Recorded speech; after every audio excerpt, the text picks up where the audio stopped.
and I'd like to see if you can help me complete it. Above all things, know thyself. It's a very old maxim. It's thousands and thousands of years old. It was written in the pyramids above the entryway, above the door. It's written in the Delphi temples, the temple to Apollo, the ancient Greeks had constructed. I'm going to move this chair. Need some room to roam. And so, first of all, why? Why would you need to know yourself? What point is in that? I mean, it's been passed down through all these years, so there must be some point to that. Why would we want to know ourselves? And there's two reasons that I've heard. The first one is, if you know yourself, then when other people pass judgment on you, you can stand up better to that judgment. You know yourself, so when they say something about you that doesn't feel or doesn't sound right to yourself, you'll be able to judge that and say, no, that's not me, I'm not that. And secondly, we are made in the image of God, and so if we know ourselves, we'll learn to know God better, which can help us in many ways throughout our life. So that's why we would want to know ourselves. But then the question comes to how. How is it that we come to know ourselves? These days you might be tempted to call the NSA and ask them, because if you haven't heard, they've been keeping close tabs on all of us. You might even be tempted to Google, type your name. I did that. I did Russell Miller. Ended up with a bit of an identity crisis. There's a lot of Russell Millers out there. I don't show up anywhere near the top. So maybe we need a different way, and let me propose a way. In the same way that we came to know about this planet we live on, through exploration, we have to explore ourselves. It was great explorers like Magellan and Columbus that let us know and understand this planet and learn that there is this continent that we're living on right now. I mean, obviously people knew it was here, but Eastern Europeans like ourselves, most of us didn't know, and it took the journeys of discovery to find this out. And it's through these personal journeys of exploration that we can come to know ourselves. These explorers like Magellan and the rest, they inspire great awe in us. I especially look at them and hold them in high esteem for what they did. They, at great risk, set themselves out there to find out what was beyond the horizon and learn. Because if you think back to these ancient maps that we had, in civilization, what did they look like? There was this kind of sort of clump of continent in the middle. And what was out on those edges of those maps? Monsters. Often, if it was land, it would say, "There be dragons," and meanwhile, those monsters were big and fierce, and they were the size of the ship, and there was a little ship painted in front of them, and they were about ready to take the ship down to the bottom with all the lives aboard, and sadly ending a journey, and not just a journey, but the journey of everybody on board. And for all of us as humans, that's what life's about. It's about the journey. It's about that exploration, and that's how we came to know about this world, and that's how we come to know about ourselves. And wouldn't it be nice if there were shortcuts to doing that? For Columbus, for example, if he had just lived a few, 500 years later, he could just go onto Google Maps and maybe type in for some sailing directions and find that route across the Atlantic and the Pacific and realize that, hey, it's a little bigger than he thought it was, and oh, by the way, there's this other set of continents in the way. But there are no shortcuts. For us personally as well, just like for those great explorers, you have to take the risk. You have to set out on the journey. You have to have those destinations in mind and set sail. Wouldn't it be cool too if there was something like on your smartphone, you could just hold it up to your head and it would just map all that out and it would show you those potentials. God put a lot of potential in all of us to do great things, but most of us don't know what that is. And if we did know, I think we would all strive harder to find it and to put it to work. But again, there are no shortcuts. What I'd like to propose to you is a technique and a way to think about this.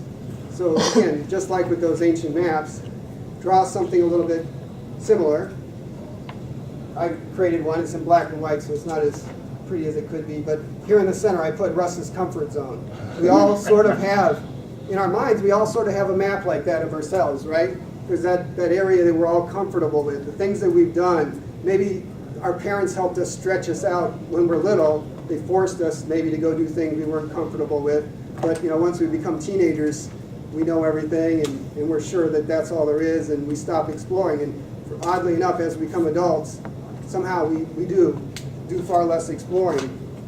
But what I would encourage you to do is to think about what are those destinations, those things you long to do. And one way, if you're not sure, look at other people that you admire, of course. Look at other people that you're jealous of. There's a certain amount of healthy jealousy there that can help you realize what it is you truly want to be doing. And what other things? For example, a midlife career change perhaps, or becoming the winner of the International Toastmasters competition. Whatever it is, set those out as destinations on the outside of this map, as things that you're longing to do. And then towards the middle, put in some monsters, just like on those ancient maps. Those things that are sitting there waiting to gobble you up as soon as you leave your comfort zone and take you down. Some of those things might be perceived shortcomings,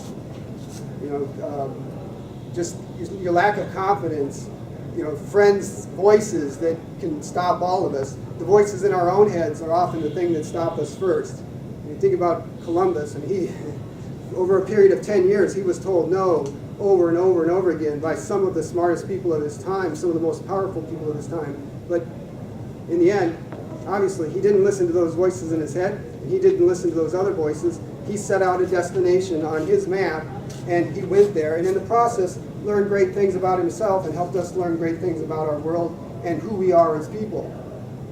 And it's not just about success. Even in failure, we learn a lot. Some of these explorers, some of the greatest explorers failed.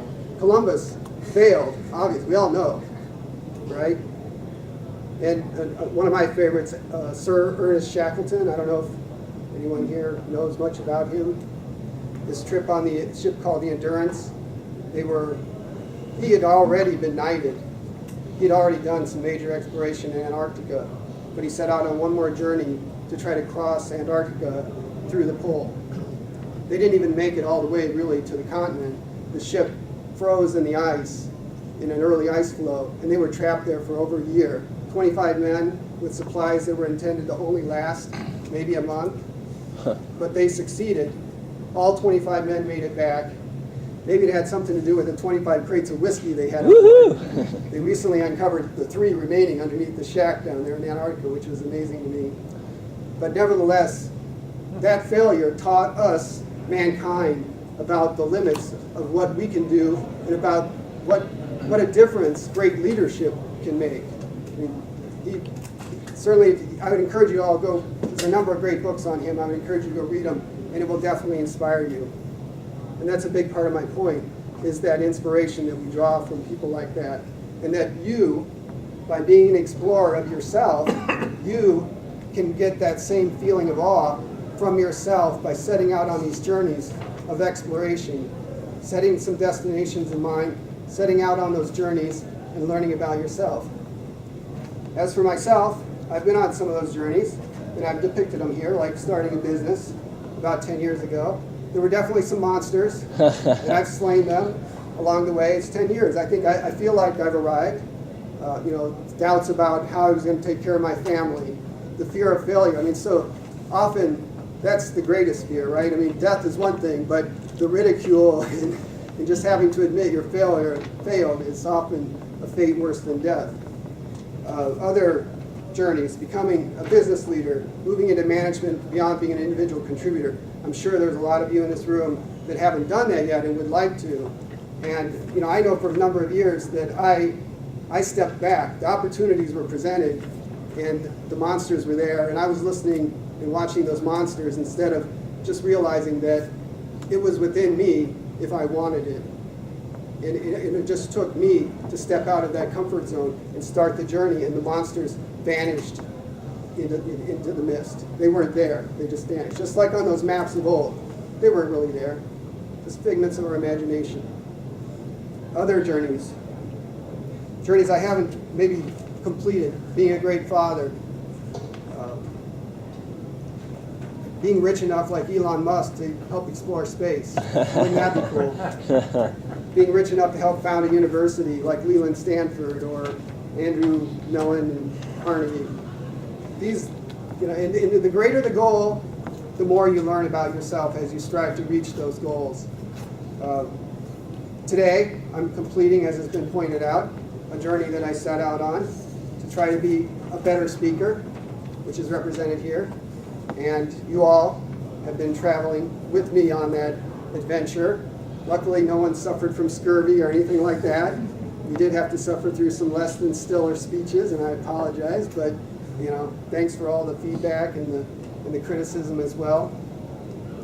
But again, hopefully the main takeaway here is that awe that those explorers inspire in all of us, and that we can feel that same sense of awe about ourselves, not because we're necessarily so great, because hopefully you take your faith in God with you, and that helps you just as it helped those explorers of old. But again, going on those journeys, slaying those monsters, reaching those destinations will definitely inspire that same sense of awe in you, and other people will naturally have that feeling about you as well. So I encourage you all to go. Set out those destinations, draw in those monsters, slay each one of them, go on those journeys, explore yourself to know yourself. Thank you.